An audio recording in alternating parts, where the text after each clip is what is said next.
Hey now, hello, hello. Welcome to Left Shoe Politics' first official podcast. I'm your host, Rick Shew, along with my co-hosts and partners in crime, Mr. Michael Malloy and Jeremy Grolke.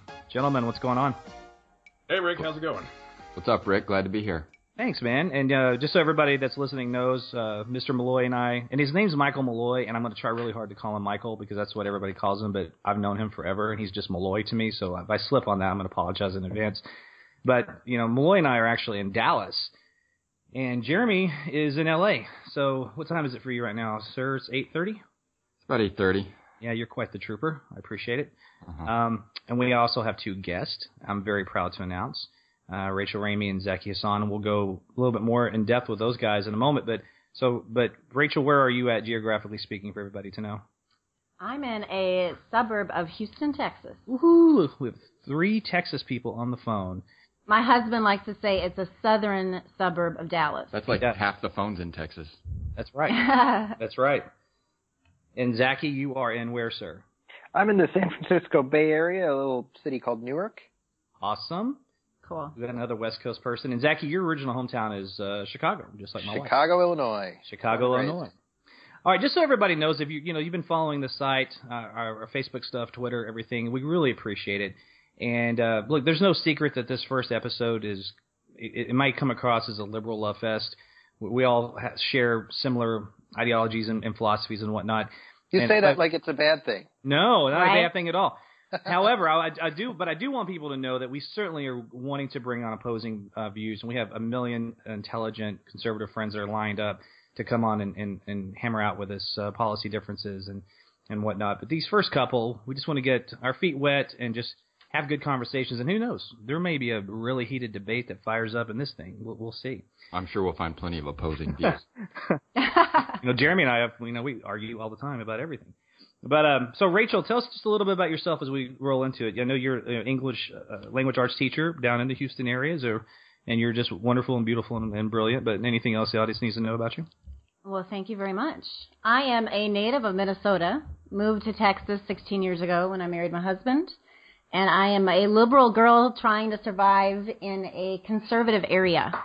Yes, you are. But as for people that are listening that think that Texas is just this bastion of conservatism, and it is. However, if you look back at what's been happening in the major cities these last few elections, it's pretty exciting. And absolutely. Dallas County, which is where I live, and then Travis County, which is considered Austin, very much liberal. Went for Obama both elections. And Houston's starting to turn the corner. It is. It absolutely is. I mean, the Houston Chronicle just endorsed Hillary, and that was a big deal. That was huge, very huge. Yeah, it was. It's a binary option. And then Zaki, a little bit about Zaki. So he and I, this sounds really weird. We met online. Zaki and I met online. Nice. We started, dating online. Our wives were not happy about it. No, but Zaki's a big comic.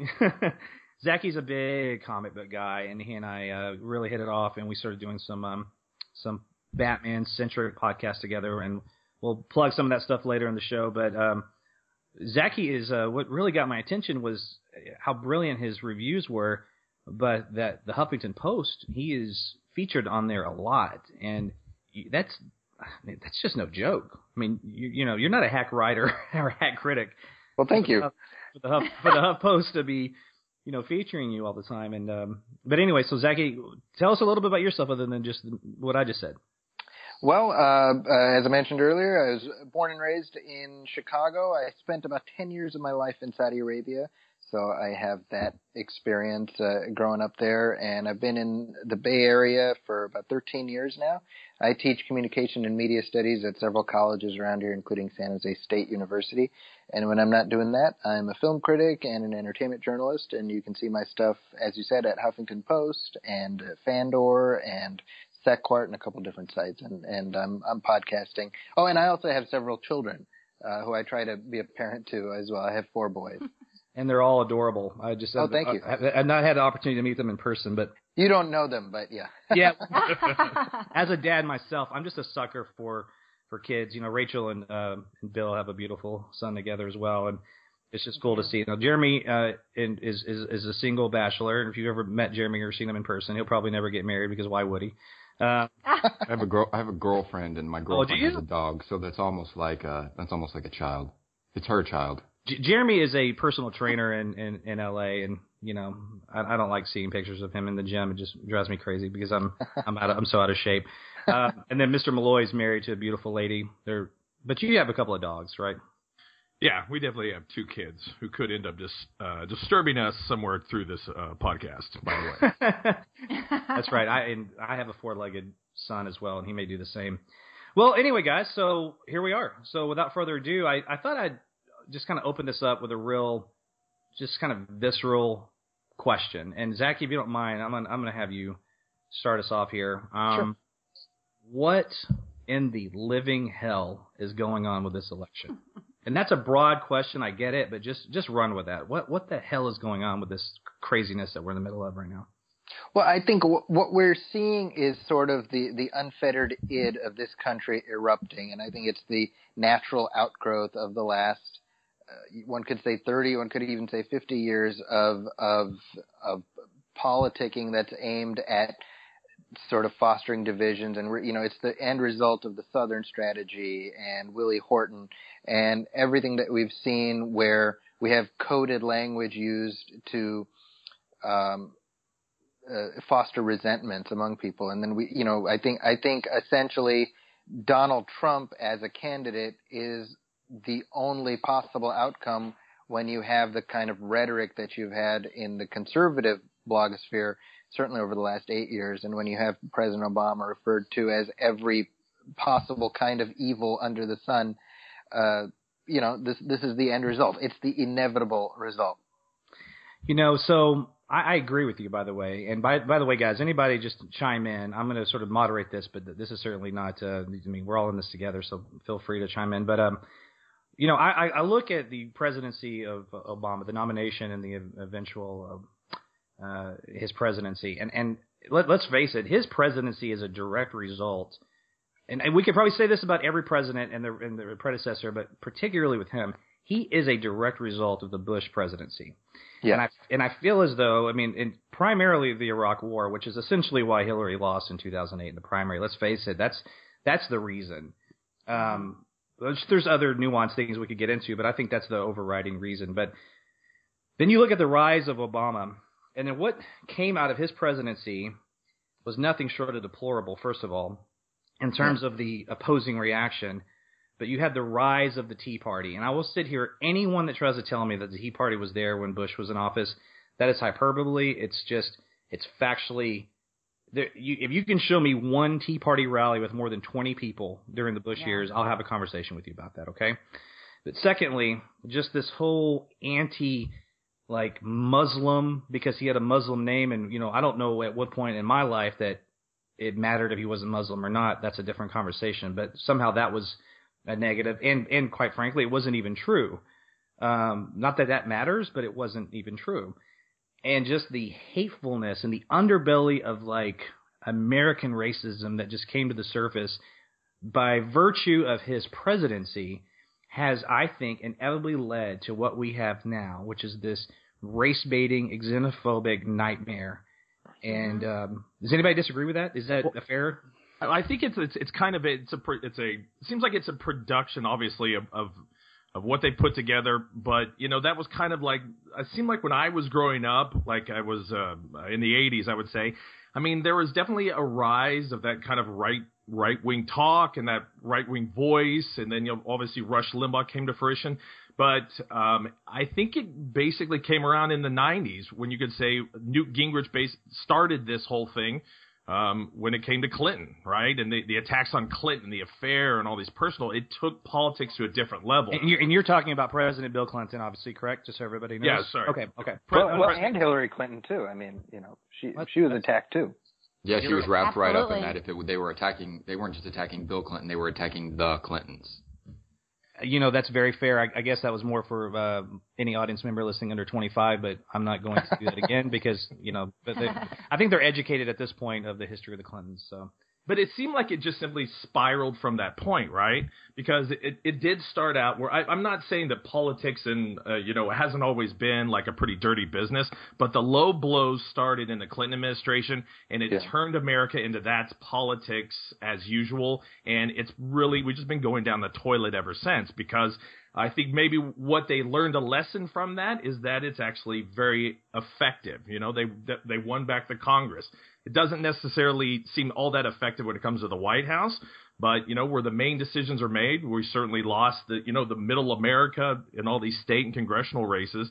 I just think, I don't know where the bottom is. And the next question that I'll want to know, as we continue conversations going forward is how in the world do we even get out of it? Listen, I want to pick up on that real quick. And that question I know was rhetorical, but if anybody wants to answer that, please jump in. But I want to just throw this at Rachel real quick.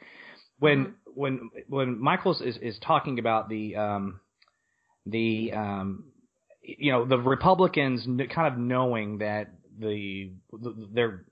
their constituency is becoming more and more, how do we say this, white, over 45, and they understand that they are becoming less and less relevant on a national level. And so is it, and he's talking about in the 90s, and it was more about holding on to local power in the Senate. Well, it was as the foundation of what we are dealing with today. Setting aside even all the economic causes and all the structural causes, but how we changed our politics as normal even back in the day. I don't think that was their goal in the 90s with the strategy they were implementing. I think that's just the end result, and I think that's what Malloy is saying. And they saw it work. Right, they saw that it worked. They were able to achieve a limited amount of success, especially at the local level and even at the federal level, but they made a conscious decision to, as opposed to just presenting different ideas or saying we have a better idea or even that idea is bad, they chose to outright demonize the other side and demonize the other party, starting to say things along the lines, if it's not GOP, it's the apocalypse. I mean, since the mid-90s, it's been every election is if you don't elect us, it's the end of America. So they say that at the local level, they say that at the state level, they say that at the federal level. I mean, in 2008, it was if you elect Obama, it's the end of America. And then in 2012, it's if you re-elect Obama, it's the end of America. Now we're hearing the exact same thing in 2016 about how we're all going to be driven to socialism and the American values that we know and love are going to be destroyed because Hillary Clinton is this progressive demon who really doesn't love America or American people. And I think that they started that in a very limited way in the mid-90s, and then when they started to have that the Clintons were murderers, right? Right. I mean, they might have killed Vince Foster. We don't know. We're just asking questions. There was all of the Whitewater stuff, and it's all been this huge conspiracy. And I was on Twitter last night arguing with some people for way, way too long. But they bring up all of these constant conspiracy theories, and, it's just so ingrained in them because it's been going on for 30 years that when you ask them questions like, with all of these investigations and all of these quote-unquote evidence and all of the facts that they have about Hillary Clinton and her emails and Benghazi, why have there been no indictments? And really the only response that you can get back from them is, well, Comey and the FBI doesn't want to get pushed out in front of a truck in Chappaqua, New York. Like, if he doesn't, and it's not like just one person was saying that. It was like 2 or 3 people, and then people jump on and they're liking and retweeting this. And they're so ingrained in this conspiracy theory mentality where liberals are just controlling these evil machinations behind the scenes where they're pulling strings and they have this vast criminal network of corruption that's the only reason that the GOP isn't winning at the federal level. And so if they're not winning, then it's cheating or it's alleged murders or something like that. And like I said, I don't think that was the goal in the mid-90s, but that's been the end result. Once they started that ball rolling and once they started attracting those sort of people, once they made that their base and that thought process became ingrained, this was the inevitable end result. Let me take that one step further and see what your thoughts are. So obviously, if we're somewhat agreeing that this sort of nature of talking politics, publicly on the airwaves turned into this circus, and maybe in the 90s, obviously with earlier root causes. But the difference I think today is back then, most of the governmental officials that would use that sort of language and use that sort of rhetoric, they knew the difference. But what it did is it spawned up this new generation of kind of wacky people, and now those people are the government. That's exactly right. Yeah, they're true believers. They've adopted the methodology. They've adopted the mentality. They're drinking their own Kool-Aid. Yeah, absolutely. They are drinking their own Kool-Aid, and it's spiked with some really rank vodka too. Hey, Rachel, I mean, and to that Zach, point, I mean, just to piggyback off of that, I mean, when we look at the 90s, the rhetoric was toxic. We all remember the contract with America and everything else. But at the end of the day, President Clinton worked with Newt Gingrich. They got stuff done. Yes. They understood that government had to function. Yeah, like Malloy was saying, back then they knew the difference between the rhetoric and the actual governing of the policy. So even though Newt Gingrich was saying these horrible negative things about Bill Clinton, he also knew things had to get done and that was how politics worked. But politics, as usual, then has morphed into this bastardization of what they were doing with their strategy to gain votes and to energize their base, to where, like Malloy was saying, now we have the true believers, people who were raised on that ideology and they think it's true. They don't understand the difference between the demonizing in public and the working cooperatively in private. Louis Gohmert is in our Congress. Louis Gohmert. I mean, it's insane. And he's not going away. To be fair, so is I'm Alan glad Grayson. you brought him up. I'm glad you brought him up. True. Fair enough. No, but listen, I'm glad that's such a I was actually trying to pinpoint the great example, and I was trying to think of that guy that's I'm not going to be rude here about physical appearance, so he's rough around the edge. He's a little heavy set. He's down in like Corpus Christi or Galveston. He's got a peculiar name. He's the absolute Blake Farenthold. Yes. Guys like him, and then you start breaking it down to Ted Cruz and Louis Gohmert, and this is where we're at now. It is a parody within itself. These people like that did not exist in the mainstream and in such large numbers during the Bush years. There was just this more sense of decency and surely they were there. It was just we didn't know about them. No, that's my point. But that's my point. They didn't exist like they do now in as large as numbers, because a lot of these people came into office during the Obama years in 2010. During that midterm, that's when that's when the floodgates opened for that people of that ilk. Well, I think previously there was a cultural check on saying ridiculous things because you were in some way held accountable for those ridiculous things. But now with social media, you have an echo chamber of people saying ridiculous things, and anything you say can be validated by a dozen people inside of a minute. And every time you say something ridiculous and you get a like on your Facebook page or a retweet on Twitter, then it becomes a validation that further ingrains that lunacy.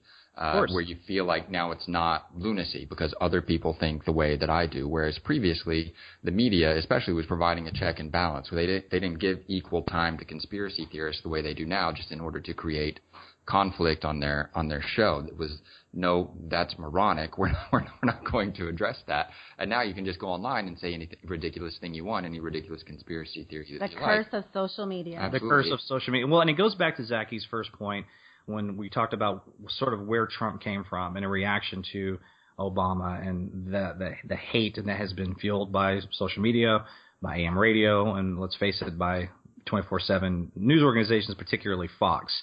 So then where does that sort of leave us now? Because at some point there's a breaking point, right? And let me back up here and let's talk about this for a moment. In 2004, when Bush was reelected against John Kerry, he received 40% of the Latino vote. Okay, you jumped ahead to 2012, and Mitt Romney lost he lost the election, and he was at like 27% Latino vote. And the reason I'm bringing that up, it's not about specifically talking about Latinos per se, but what I would like to discuss is the catalyst for that. The difference in those two specific scenarios, and that's skipping the John McCain election, by the way, is what was the GOP reaction? They had their what did they call it? Their autopsy. What was it? It was they called it an autopsy. Yeah. And what did that autopsy say? It basically said, and if anybody has the specifics, it said do the opposite of what they're doing right now. The exact opposite of what they're doing now. Exactly. Well, about half of it said do the opposite of what we're doing, and the other half said it's not the crappy pizza we're delivering, it's the box that we're delivering it in. Right. They were saying it's not our product, it's our message. Well, and that's why I think that, and hopefully this SOB loses in November, and the GOP primary, them having to cater to that faction of their party, hopefully, and knock on wood, there is a major shift in how they approach that and how they deal with that. Because God forbid he wins, and he might, and we'll talk about that in a moment. This election is not over yet, and it's frightening. But if he does lose, which he probably will, and God help us, he will lose. What will they change at that point? Will anything change? If nothing changed in 2012, and so what you got was the antithesis of what they said they needed, then here we are. And by the way, he's not just here; he's here. Historically, he received more votes in a GOP primary than any other nominee ever. They'll learn nothing. They'll blame it on Trump, and then they'll try it again in 2020. Absolutely. I posted something on the Facebook page yesterday where I don't know what channel I was watching, but I saw Senator Cassidy of Louisiana was on, and he was saying, our message is a good message, we just have the wrong messenger, which is pretty much exactly what they were saying after Romney and even McCain. But at least though he is not supporting that nominee. There's a difference there. That's true, but again, it's blaming the messenger as opposed to the message. But the point is, if your message is so strong, then why do they keep attracting the wrong people to lead their party? So, no, absolutely. The Trump was elected by their base, the people that they've engendered, the people that they've been feeding this message most directly. So if the base isn't getting the message, how can they possibly think that they're going to convince anybody that's not presently liking them to get the message? I mean, obviously the point is that their base and their detractors are actually getting the message very clearly, and it's the message that's the problem and not the way that they're presenting it or the people that are presenting it. So already I think that they're not learning from that. I mean, even if you listen to the people who are going onto the talk shows now and saying, oh, I can't support Trump, they're not saying that there's a problem with the message. They're saying there's a problem with the way that he delivers it. This is true, and I applaud the GOP leadership and former leadership that are standing up and being quite brave, to be honest with you, and denouncing this maniac. And even the gentleman that you just referenced a moment ago, Jeremy, and who was it again? Forgive me.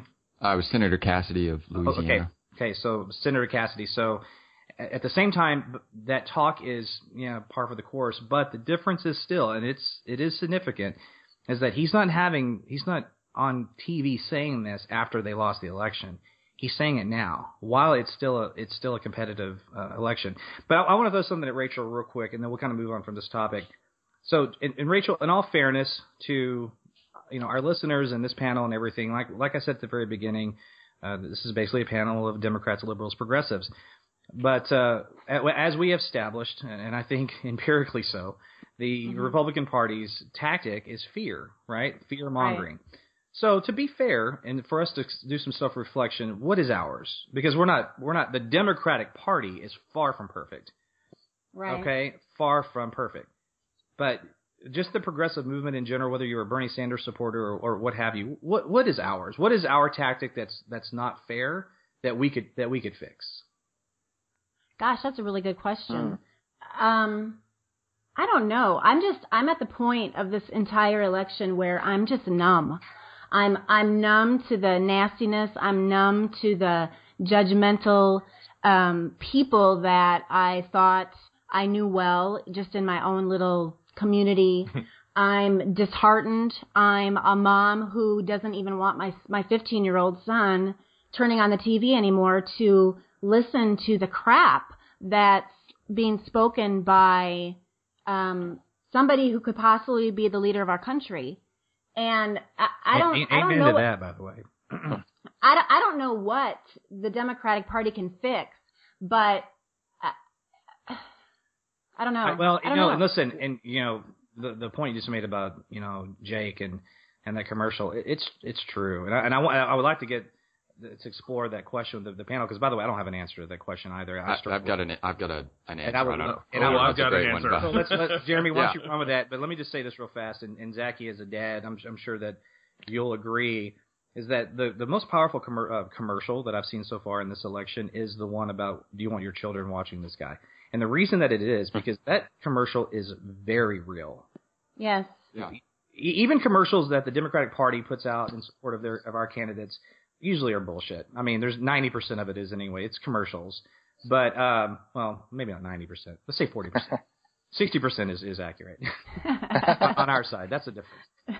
Yeah, I mean, I don't have kids, but I don't want anybody's kids watching. This one with children watching, it's true.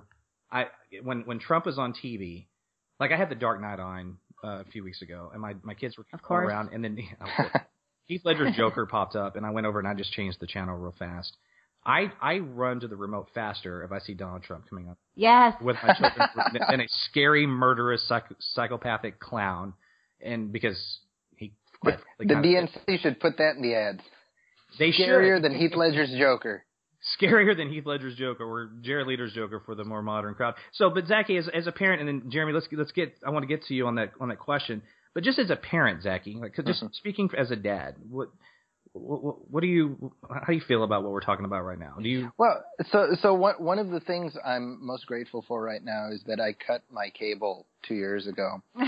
And that was out of practicality because it was ridiculously expensive, and we just stream now. But I'm especially grateful for not having 24-hour news accessible, because knowing myself, I know I would just have it on. And it gets into your skin like soot, and yes. To that exact point, I don't want my kids exposed to that 24/7. And just as a corollary, right now what I am doing is I'm watching The West Wing with my kids, or with my oldest who's 9, and he loves it. And what I'm glad about is that show is hopefully shaping his concept of what civic engagement should be. And nice. The idea that government is about service and it's about ideas, and there's an inherent nobility to it that is, that nobility is so sorely lacking in the media discourse that we have about government and about governance these days. Absolutely. I want to touch base on that for a second. I grew up in a family where my dad was the chairman for the Democrat or the Republican Party in the small rural town that I grew up in, and my mother was the chairman for the Democrat Party. Oh wow! And we talked politics every night. I have 3 siblings, and it was the norm. We campaigned. We had representatives in our home. There wasn't mudslinging and nastiness. It was a learning experience for us. And I think that's how I developed my passion for politics. I remember, I'm dating myself now, but when President Reagan was shot, I was in 1st grade. And my parents had me sit down and write a goodwill card to him. Of course, I got a response back. It's in my baby book. Awesome. But I mean, that's what was taught to us, that, service and knowing the candidates and embracing them and finding out more information. And that's missing. And that's what I want to pass on to my kid, not the crap that we see on TV now. Yeah. And that's a very good point. And when we talk about crap, there is 2 sides of that coin. So I'm going to bring this question to Jeremy before I move on to the debates. So to bring this full circle, and because it's a perfect segue. So Jeremy, where can we improve? Where do we fault in terms of the way that we like to characterize the other side unfairly? Well, I've been thinking about 2 things actually, and one is that from my experiences online and even having conversations with people, especially here in incredibly progressive California, is that there are crazy ideologues on both sides, people who believe ridiculous things and say ridiculous things. And one thing I'm not a member of the Democratic Party, but one of the things we as progressives need to do is not give voice to those crazies within our side. We need to spend our time educating them as opposed to validating them the way that the Republican Party has done for the last 30 years. Well said. The second thing is that for a long time, there's been a segment of the Progressive Party that has used a sort of hyperbole and histrionic language when addressing people that they also disagreed with, where we were constantly telling people they were racist or sexist, when it wasn't really the individual that was racist, but the nuances of their policy and the way that they were presenting, and then the way that would be effectively implemented, and the results of that policy that created racist and sexist outcomes. And now we've been doing that for 30 years, and when we're actually presented with a candidate who stands up on stage and says racist and sexist things, it feels a little bit like we've been crying wolf for 30 years because we use the language too much. And now there are members of the other side and even members in the middle who look at us and don't really believe it. They just think, oh, that's what you say about everybody. So I think that we could find ways to temper that language and find better ways to more effectively address the nuances of policy. And when we say that things are racist, it's not necessarily saying that the person presenting the proposal is racist, but that they don't understand the way it will disproportionately impact people of color or different genders. And so that's difficult because of the world that we live in and the way that we have to speak in sound bites and the way that we really need to address people emotionally in order to get them on our side and then can educate them.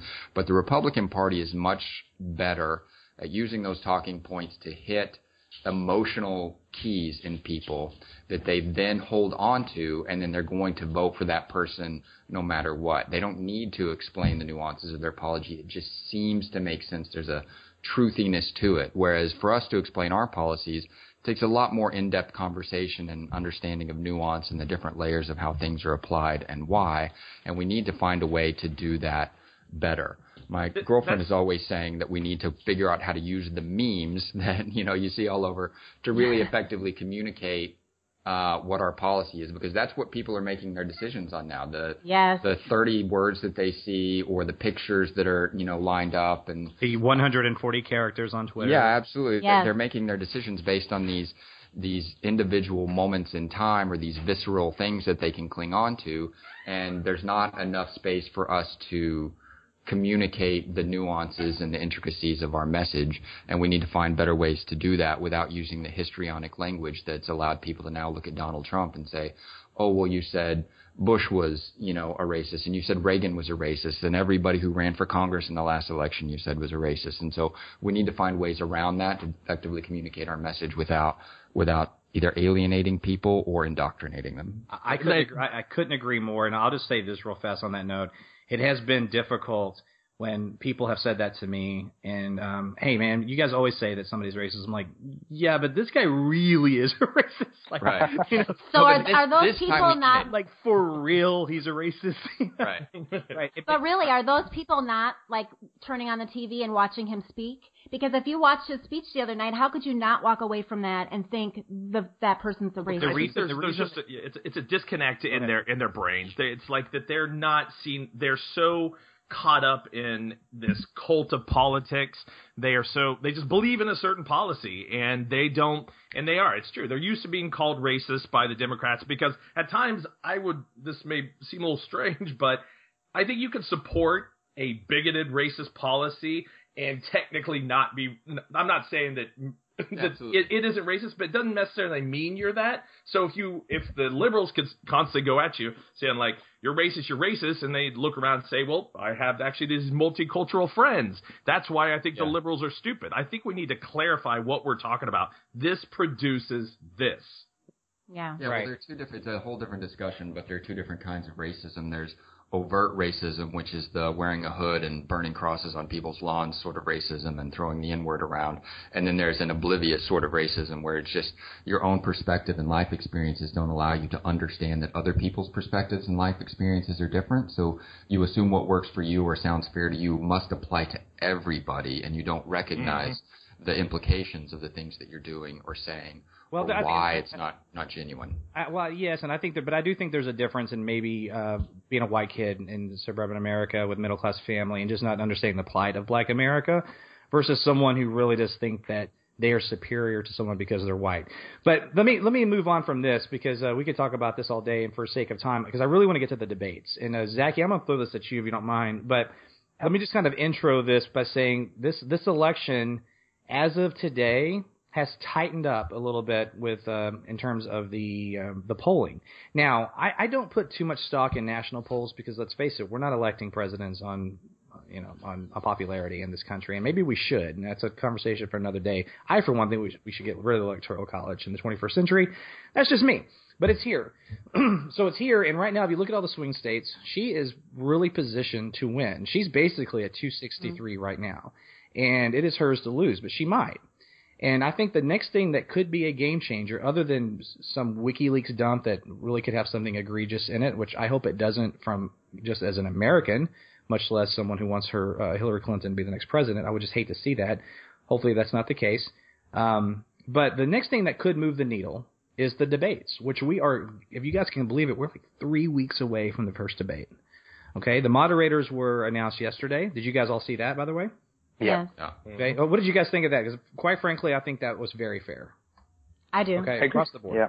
Okay. Yeah, we all think it's fair, but we're all on one side of the table. No. Chris Wallace from Fox News is one. Yeah. Right. I'm saying. Isn't he moderating a vice presidential debate? Nobody watches that. He's moderating the vice presidential debate. I don't think he's moderating the vice presidential debate. No, I think he's moderating the very last presidential debate. In fact, and part of the issue also too is we're looking at that as is this fair or not? I think that's also a part of that same identity issue with conservatives. They are not that everybody else. It's not that like I guess it is that way.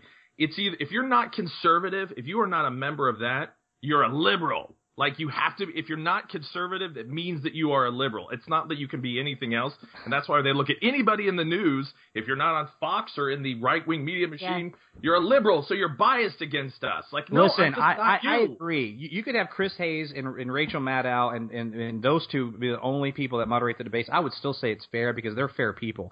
When I ask that question, it's about the general public and how they view of it. But Zaki, let me ask you this. So we're 3 weeks away, and this could be the next thing that moves the needle. I'm going to phrase this the same way with the opening question because it's true. What in the hell is going to happen in these debates? I mean, this is a wild card. What do you think? It is a wild card, and I feel like Hillary Clinton has more to lose than Donald Trump because I think Donald Trump is, I don't think anybody's expecting him to win the debate. But their bars are at different levels. Right. I mean, but I think really it's going to come down to the how the media spin afterwards. But I think if you look at the story that's out there right now, Donald Trump, he's not even prepping. And I mean, it's like his people are putting that out there to lower the bar. Yeah, that's baloney. Yeah. Whereas Hillary Clinton, we know she's a good debater. She's a skilled politician. We know the score with her. And so I think there's a little bit of salivating going on in the media who are expecting this to kind of be like a Saturday Night Live skit come to life. And the whole thing's about setting expectations right. And that is what's concerning because they said, like, he's not prepping at all. Yeah, something tells me he is prepping, and he's just trying to drop the expectations, put them on the floor to give him some sort of chance of coming out on top if everyone thinks he's going to be awful. I mean, look, I'm sorry, go ahead, Rachel. There's no prepping that he can do that's going to make him a better debater than her on anything, on any policy. He's going to end up looking like a fool and resort to insulting her and attacking her, and she's going to get out under his skin. I mean, that's going to be the whole debate. Well, and listen, you're right. And I think, and Zaki said it best, that she has more to lose, and she does. Absolutely. Because all that jackass has to do, and I'm going to name call him because you know what, damn it, he deserves it. But all he has to do is stand there and just be a jerk. If he could stand there and just feed on her unpopularity, because let's face it, she's unpopular. I think for the most part it's unfair, but she is unpopular. Okay, she's almost as unpopular as he is in the most recent polling, which is so just insane to me. But it is what it is. If he can hammer that with the really nastiness of her husband's infidelities and the email That's exactly what the he's going to do. Clinton Foundation, and how does she stand there and respond to that without getting in the mud with him? Because it's a lose-lose. If she gets in the mud with him, then she's in the mud with him, and she's at his level. If she doesn't defend herself, then she's weak and he looks superior. What does Zaki say about this as he teaches communications? There has to be just some technique that exists that's been used before that, this is what you say, this is how you react to have the best, public perception of your comments. What is there any sort of science behind this? Well, I mean, ultimately, all you really can do is know your opponent, and what she's doing, what we're hearing about how they're consulting with I think his name is Tony Schwartz, the guy who ghost wrote The Art of the Deal. I mean, that's really smart, I'm assuming she's smart enough, and her people are smart enough to prep her to be ready for him, and I think at this point they know the temperature of how she's been portrayed based on acting this way in over the course of 20 plus years in public life. So I mean, all you really can do is just be prepared, know your material. We know she's going to know her material. So Jeb Bush knew his material. We know he's not. Right. Well, but she's a better debater than Jeb Bush. Okay, fair enough. But I just thought even and her all material of those, is better. Ted Cruz, a Supreme Court litigator, he could not find a way to stand up to the abuse without making himself look weak. And well, that's because Ted Cruz debates in largely the same way that Donald Trump debates. He obfuscates and he changes the subject and he name calls, but he does it in different ways. He says it in these little pinpoints of condescension that make you think the other person is ignorant without actually outright saying he's ignorant. I think that the best thing that Hillary can do, and probably what she will do, is bring up things and say things like, listen, if my opponent had any idea what was really going on in the world today and how to deal with the issues that we're facing today, he wouldn't be trying to relitigate things from my personal life in the 90s. And, that's exactly right, what she and then she's just going to pivot back to the issues. I mean, nobody pivots better than Hillary Clinton does, except for Kellyanne Conway. That woman is the most brilliant pivoter I've ever seen in my life. She is really good at what she does. That woman scares the hell out of me. She is really good at what she does. Like, I watch her on TV. Can't you be on the good side with that brain? Yeah, I'm very impressed by her. I'm like, everything you say is totally insane, but you're really good at communicating it. But I think Hillary is just, I mean, Donald Trump is not going to have the in-depth understanding of the policies that he really needs to shine, and he can name call all he wants, or he can try and relitigate things from the 90s. He can bring up email, but the truth is people are mostly fatigued with the email, and it's hard for a person on his third marriage to the second woman he's married from outside of the country and committed adultery openly both times to be able to say. Not just that. He's already won over whoever he's going to win over with that stuff. Yeah, absolutely. He's got a ceiling. His ceiling is much lower than Hillary. I mean, his ceiling is lower than Hillary's floor, in my opinion. Now, it's possible that Hillary could only get 46, 47% of the vote, but if she only gets 46 or 47, Donald Trump is not getting more than 41 or 42. Well, I agree with that.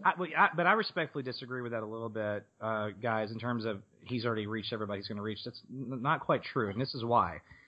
Is because she has chipped away at some voting blocks that used to be in their corner, which was a lot of it was white, college-educated people, and they're now shifting towards her. If he chips away at that at all, or he chips away at the black vote at all, or the Latino vote at all, I mean, just chipping, just here and there. Demographically, he could get every white Republican woman he's lost back, and he still wouldn't win the election. He wouldn't. Listen, that's just not necessarily true, and this is why. Because you are having people that are really fed up. I just don't underestimate pissed off America. Okay, I just don't. And when you have people fed up with the system, if he is a person that truly represents change, and this is why I understand, but I'm just saying that let's not dismiss this election. It's not over. But let's not set aside the level of resentment. And I hope that we're not. I mean, I hope we're right. What you're saying is it's once it comes down to the facts, and she's going to pivot back and talk about that. But as liberals, we feel that way. Hey, that was a really good argument based on facts. I'm going to believe that. But let's not forget, the debates are about style and how you felt about someone, because most people are pretty uninformed about things. She's true. Better deliver it well, because at least going through the debates with the conservatives, it's not the same thing, but he was able to come out on top just about every time with no facts. No facts, but he also had we had facts. They were just bad facts. They weren't true. Facts. And listen, guys, when I say lies, when I say an audience, what I mean is you look at primary debates, particularly on the GOP side, and this is just factually true. You can look at the last 3 elections, and there's a difference in the Democratic primary versus the GOP. The GOP, it's a circus. It's a shit show circus, and Trump feeds off that. I'm changing my entire conversational direction. Yeah, he stands up there and he gets the audience to participate and boo and clap, and he feeds. That's not going to be this debate. That's not how the structure is set up. And I, for one, I'm really going to be interested when they're sitting down at a table and doing foreign policy. She's going to mop the floor with him. He's going to be a fish out of water. I think what somebody the town hall debate, right?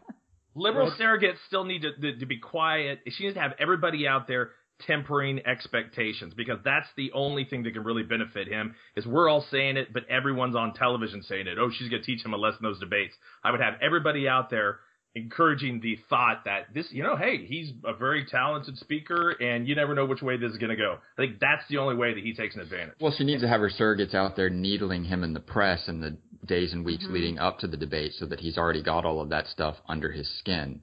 Yeah.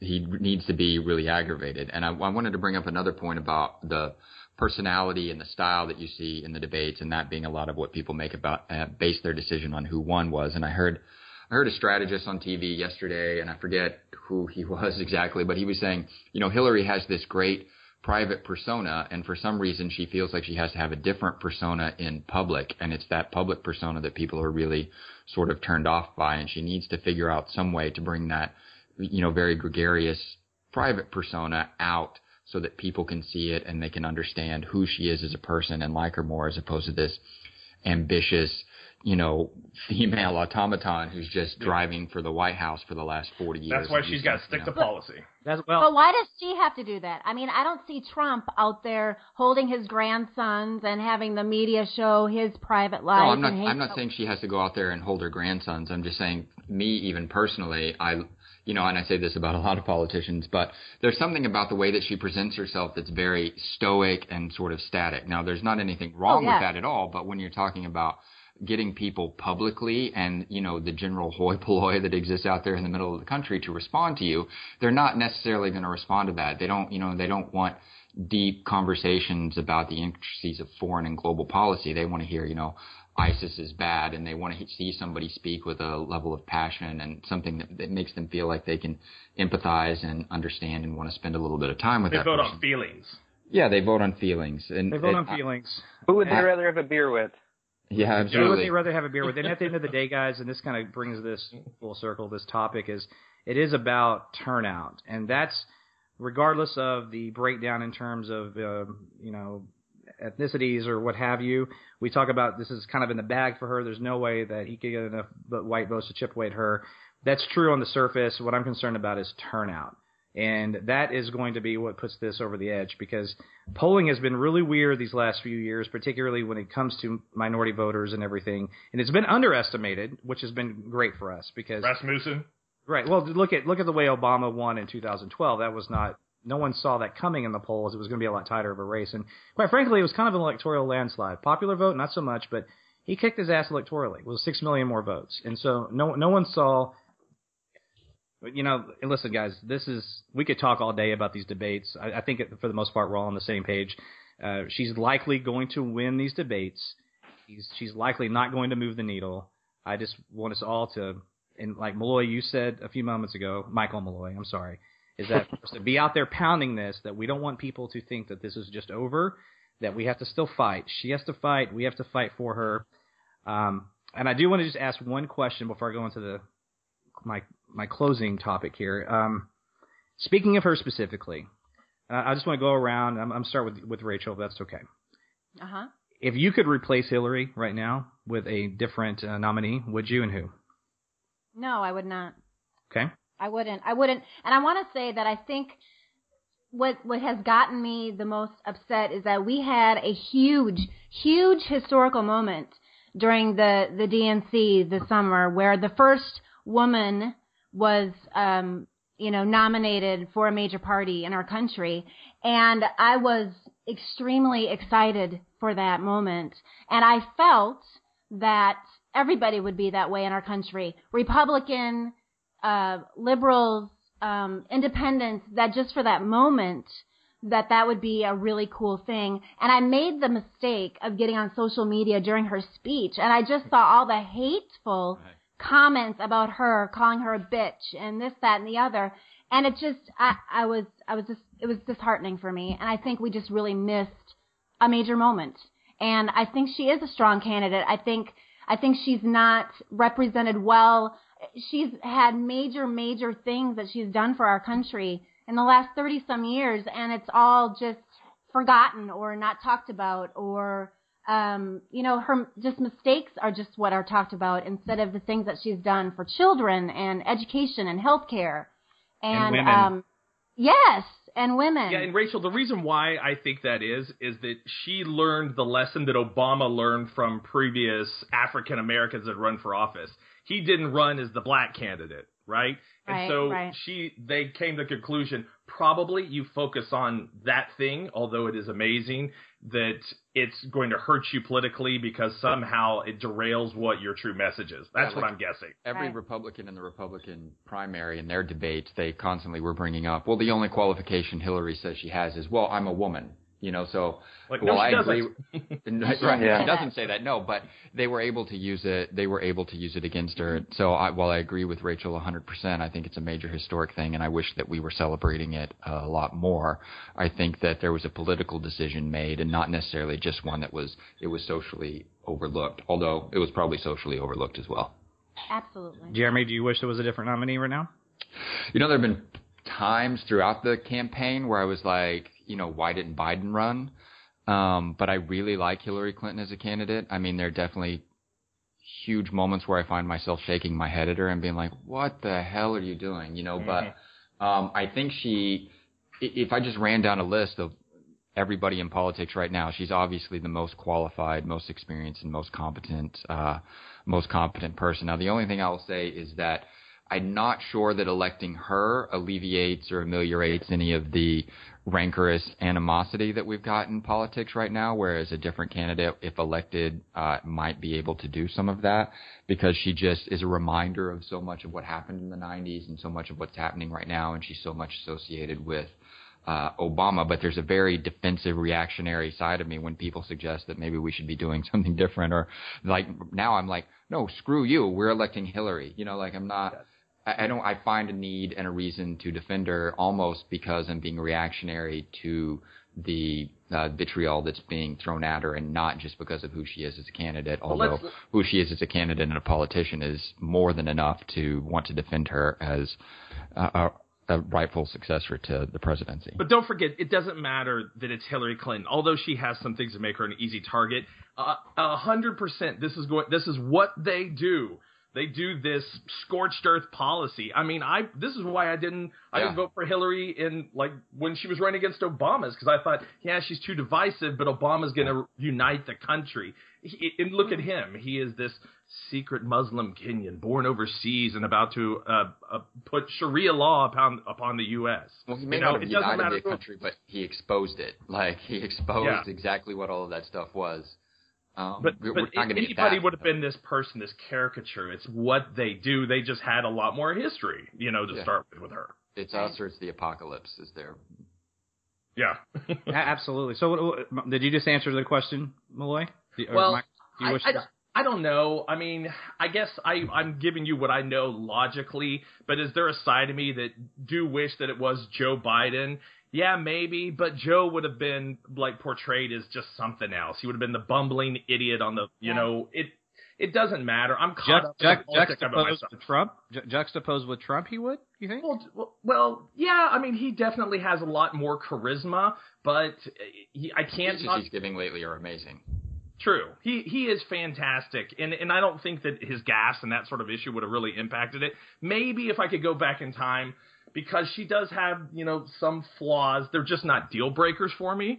But would I rather have it been Joe? Yeah, probably, because I find him just as capable on so many fronts, and I think he's a hell of a guy. But it doesn't mean I'm a Hillary hater. If I could go back in time, maybe I would be that way, but I would probably be saying, if in an alternate universe, I might be saying, well, I wish it would have been Hillary. I don't know, because you see what the right-wing media machine would have produced of him. Right. One more point in defense of wanting to, defend Hillary as the proper candidate is, and it goes back to Rachel's point, which is the whole we've broken through this glass ceiling. We have this massive opportunity now to break the gender roles and have a female president. And if it's not Hillary and it's not now, then it's at least 2 or 3 more elections before we probably have a really viable female candidate from the Progressive Party at least, and it's possible that the Republicans could get there first.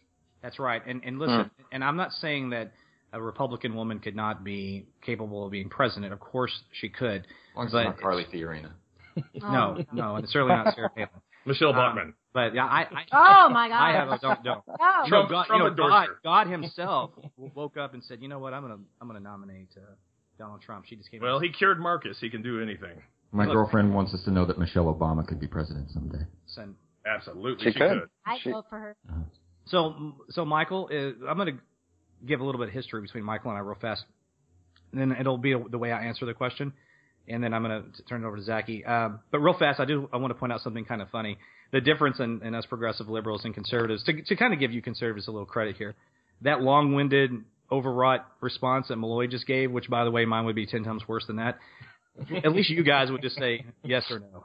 I'll give you credit. I got an opinion, and you're going to hear it. You guys are too black and white and way too simplistic, but damn it, you can just answer a question and move on. But it's because I'm a liberal. I'm conflicted at all times. I'm constantly trying to take in information. Michael Malloy and I go way, way back, and I won't get into our history, but he was a groomsman at my wedding. He's one of my best friends. And the only time that I can remember us not getting along from a political standpoint was during the 2008 primaries. And we were oil and water. And I was a huge Hillary supporter. I worked as a delegate during the primary here in Dallas.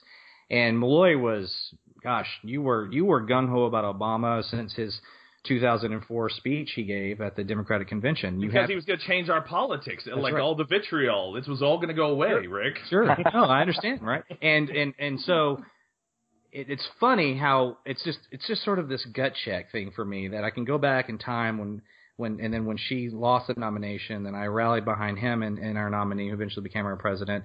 And here we are in 2016 talking about her being our next president. It's just a really cool moment. So I'm going to answer the question like this. Have I gone, do I wish there was another nominee? I'm just going to hashtag I'm with her. Okay. And we'll move on from there. So Zaki, you said our answers were long-winded. Your lead-up to your answer was long-winded. Yeah. What do we need all of that for? But I was self-deprecating about it because I said that before I talked. So, which ultimately just makes everything longer and just more overwrought. But that's okay. So Zaki, what about you, sir? Do you wish there was another nominee? Well, I said this all throughout the primary.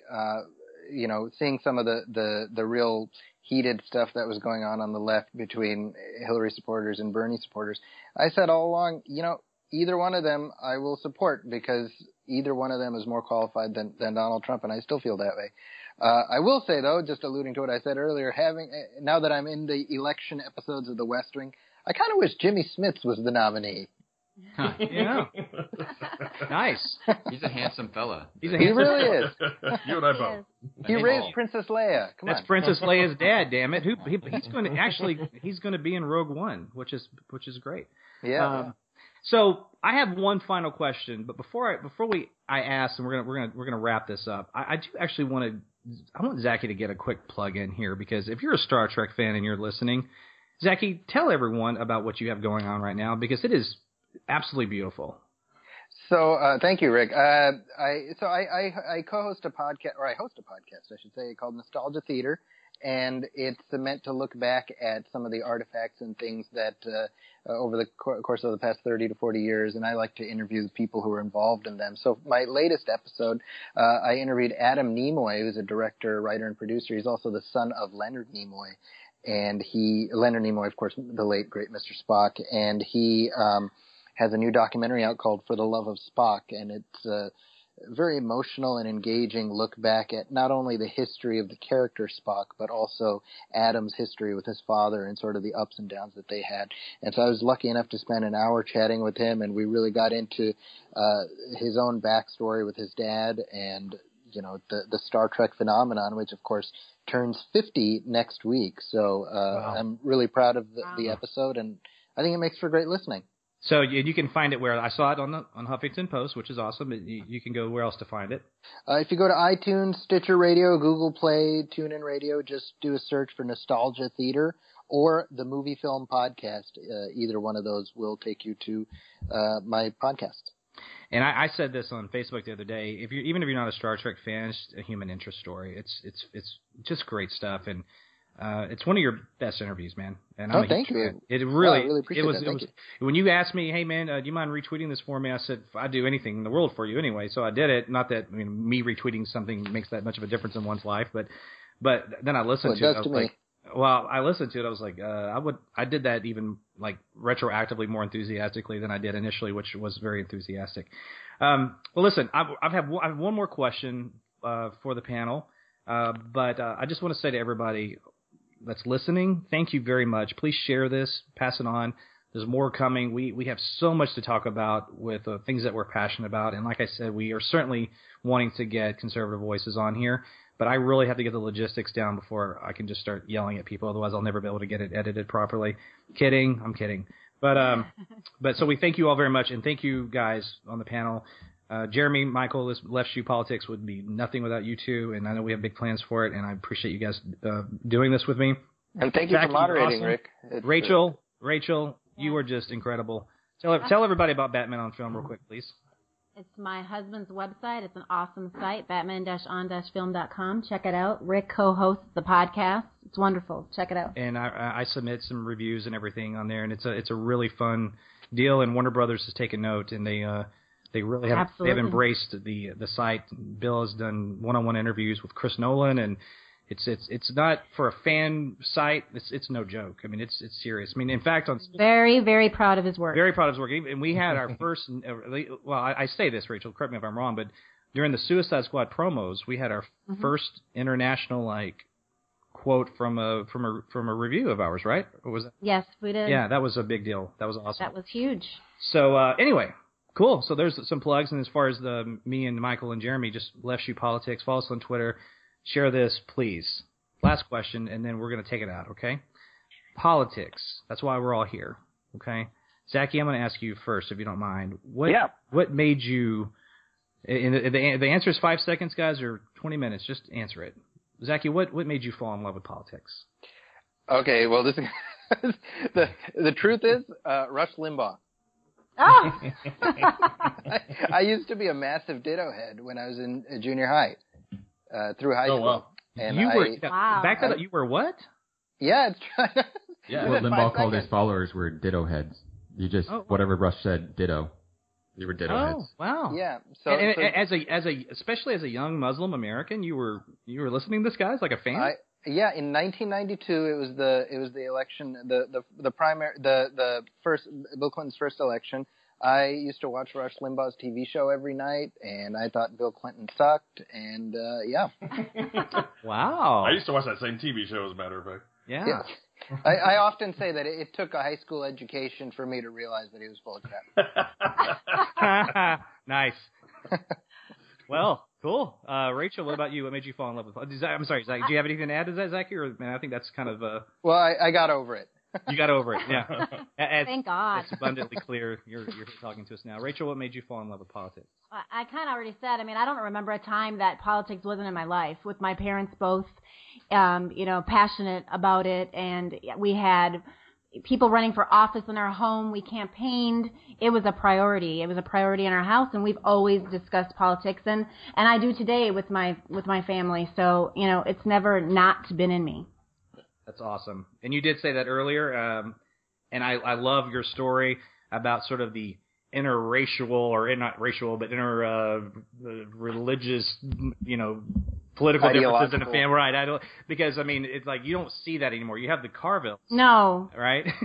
Right. Yeah, James Carville and then his life. Yeah. And that's, but now it's. But it was respectful. It wasn't this nasty, stuff that we hear now. It was a respectful, debate in the home. And I do have to say, if my dad was still living today, that he would be mortified. In fact, he probably was rolling over in his grave after Trump gave his speech the other night. It was just, it's just not the party that he was, involved in the, 70s and 80s. Him and Ronald Reagan. Yes. It's not, and it's sad that it's gotten so visceral. And I'm not saying that liberals haven't contributed to it, because we have, but it's really nasty right now. And Trump embodies that, as we said earlier. You think about modern technology and how people meet each other on online dating. I wouldn't suspect there's a lot of people that I'm a liberal, this woman's a conservative, or vice versa. I'm gonna ping them. Let's go out on a date. Like, that would be a game changer from the word go. And and it's kind of sad. It really is. Malloy, what got you into politics? Now, you grew up in Oklahoma, and you went to military school, and you kind of have a conservative background, as I understand it. You've turned your mother into a liberal. I've noticed that over the years, which is I applaud you for. But what made you fall in love with politics? Hopefully she never listens to that. Although she did wake up one day and said, once I started reading things, I realized my whole life I was a Republican, and then I just started researching things. I'm like, oh my God, I'm a liberal. But I think that's the case. That's a story for another time. I adore your mother. I am applauding you because she's a brilliant woman, and to take a brilliant person's perception and Yeah. perspective and have to change that. Yeah, that's literally what I meant. Okay. So I grew up in Oklahoma, but Oklahoma didn't used to be what it is now. It was before really the liberals lost the states. I mean, I grew up early on that Oklahoma was Democratic, and then it changed. But I think to answer your question without getting too long-winded, which is rough, I don't know. I think I'm just kind of born in it. My dad is big into politics. We always had a lot of political conversations. And then, I went to military school. I had no television, basically. And so I read Newsweek every week and I read a whole lot of newspapers because it was the only real media that I had access to. And that was the thing I was just simply attracted to. I just love watching politics, talking about politics. Awesome. You're good at it. You're one of the smartest guys I know with your analysis. Jeremy, Grolke. What got you in the fun? And Jeremy, by the way. Thanks for the careful pronunciation. I have to say it like that. David Grohl, my friend David Grohl, that has a pair of keys, Grolke. You tell everybody where you're from. And by the way, that's no BS. Like when I say regularly, I have to say my friend Lee, that's a regular guy. I have to say that in my head. So, Jeremy, where are you from originally? I'm from Amarillo, Texas. So, and listen, guys, being from Dallas and that's like being from like San Francisco and being from fuck if I know Oklahoma. I don't know what I mean. Like it's a big difference. It's conservative there to say the least, and it's it's maybe the most conservative city in one of the most conservative states. But my family growing up was Democratic. They're Texas Democrats, so that's a little bit different than a California Democrat. When I moved out to California and started explaining what a Texas Democrat was, people said, "Oh, well, that's a Republican." So it's a little bit different, but open debate was always encouraged in my family, especially in an intellectual way. And there are a lot of lawyers in my family, and even some politically related individuals. Which I won't go into, but there was just always an open conversation, and there were a lot of different variations of what the more progressive policy was. And so even within our more progressive unit within this conservative area, there were differences of opinion and open debate about that, which I always enjoyed. And then ironically, Rush Limbaugh played a rather large part in my indoctrination into politics as well, because he was so huge in Amarillo. I mean, office buildings were shutting down when his show was on, and there were restaurants that had Limbaugh rooms where you could come and sit and have your lunch and watch the show. And I mean, it was huge. They were advertising it. I mean, Limbaugh's name was everywhere. I was in high school in the early '90s and really just starting to come into my own as a debater or somebody, participating in these sort of intellectual discussions. And I think I just had such a visceral negative reaction to some of the things that he was saying that it really helped to inflame some of the passions that I have about a lot of the things that I believe now. And I might not be as progressive as I am now if Rush Limbaugh wasn't as big an asshole as he was in the 90s. So that's sort of what brought me into it. And I just really love the debate. I love the discussion. I love the ideas, and I love what's going to drive us and our society, not just as Californians or Americans, but globally into, the next stage and the next phase of what our culture is going to be. How about you, Rick? What got you into politics? Cheers, the TV show. So in 1990, there was an episode. It was the 200th episode of Cheers, where the entire cast was on stage, and it was really cool because they had Kirstie Alley and Shelley Long for the first time on stage together. And there was this gentleman that was moderating the whole discussion. And leading up to the episode, they had their opening sequence. You remember how they have an opening sequence, and then they play the music, and they come into the heart of the particular episode. Anybody ever watched this? Okay. So the beginning of the episode, this gentleman walks into a bar. So it's an actual real Cheers scene. And then goes into the real life actors on stage. This older gentleman walks into the bar and he's talking. He sees Woody. And he says, "Hey, young man, I'll have a beer, please." He says, "Hey, you're on Sunday morning TV, aren't you?" And he's, "Indeed." "You're David Brinkley?" "No."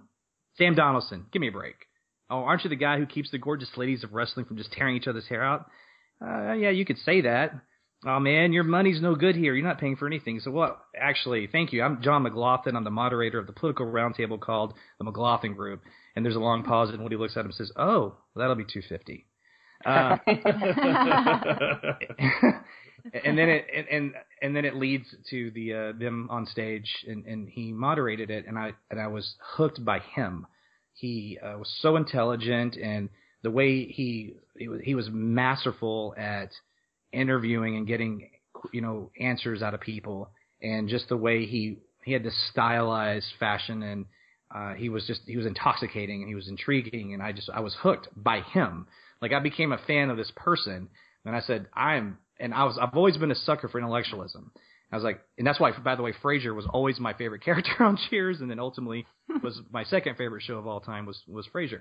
But that's what made me fall in love with politics, is I turned on the McLaughlin Group that following Sunday. So I believe Cheers used to come on Thursday nights, if I remember correctly, and I turned on the McLaughlin Group on PBS, and there was Pat Buchanan, Eleanor Cliff, John McLaughlin, and two panelists I can't remember, and they were talking about the Berlin Wall. They were talking about George Bush's he was in the middle of his first term. They were talking about Bill Clinton, and I was just, my jaw hit the floor. I was like, this is the coolest thing I've ever seen. This is like me and my friends arguing about a Batman comic book or a football game or who's a better roller skater or whatever the hell was going on in our life. And these guys are having that same sort of like heated debate, but it's all smart, and it's about world affairs that really affect everyone. And from that day on, I watched that show every Sunday for years and years and years. My wife and I were talking about it last night. In fact, we watched the last couple of episodes on YouTube.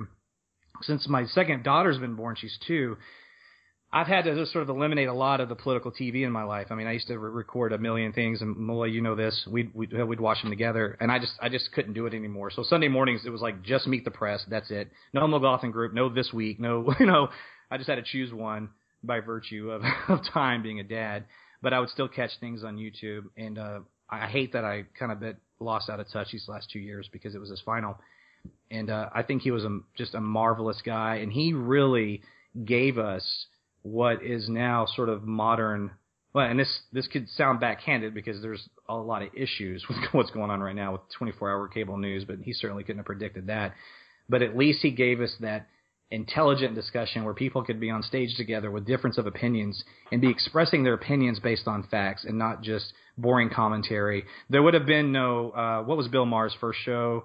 Going blank. Politically Incorrect. There would have been no Politically Incorrect. There would have been no Real Time with Bill Maher. I don't think there would have been a Daily Show without the McLaughlin Group, because even the spoofing, because as we know, pop culture is very significant in our lives, and when you get spoofed by SNL the way the McLaughlin Group did, you're ingrained then in pop culture, and that sort of manifested things, and things that I think ultimately led to things like the Daily Show. And so the way I'd like to end this show is one of my favorite segments that I'll miss is when he would do his predictions at the very end. Okay, and I'll just call each one of you out. Let's go out with a homage to the McLaughlin Group. And is everybody cool with that? Sure. And listen, yes, obviously we discussed this before we recorded the show. Otherwise, nobody would have their predictions. So this is a little bit of a setup, but damn it, it comes from the heart, and I would really love to end the show like this. So I'm not going to try to do an impression of him, although No, don't. Yeah, I'm trying to get it out of my system. I know it would be awful and cheesy and ridiculous. Just shoot to somebody. Go. All right, predictions, Zaki. I predict that after Donald Trump loses the election, the Senate will confirm Merrick Garland in the lame duck before Hillary Clinton comes in. My heart says that we are still a nation of kind, caring, non-judgmental, not racist people, and therefore Hillary wins by a landslide. And if Trump wins, I'm taking my family and moving to the other side of that beautiful wall I hear he's building.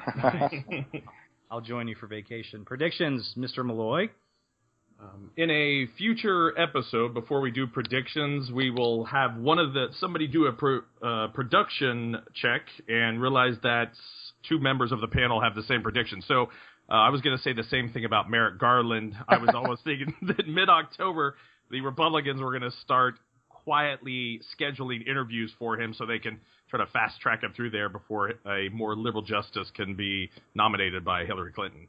I think you're both right on that anyway. Predictions, Jeremy. I think they're both wrong, and I think that if it turns out Hillary is either looking like she's going to win in a landslide or actually does win the election, that Obama will withdraw or Merrick Garland will withdraw his nomination and use the same justification that the Republicans have been using, which is, well, we now have a newly elected president. They should be allowed to make the nomination. Very insightful. All right. That's a good point. Very nice. Hillary Clinton will win the November election, and she will come within striking distance of Donald Trump and my great state of Texas by 6 points, and by 2020, we're going blue. Bye-bye. Yeah. Hear, hear. Bye-bye.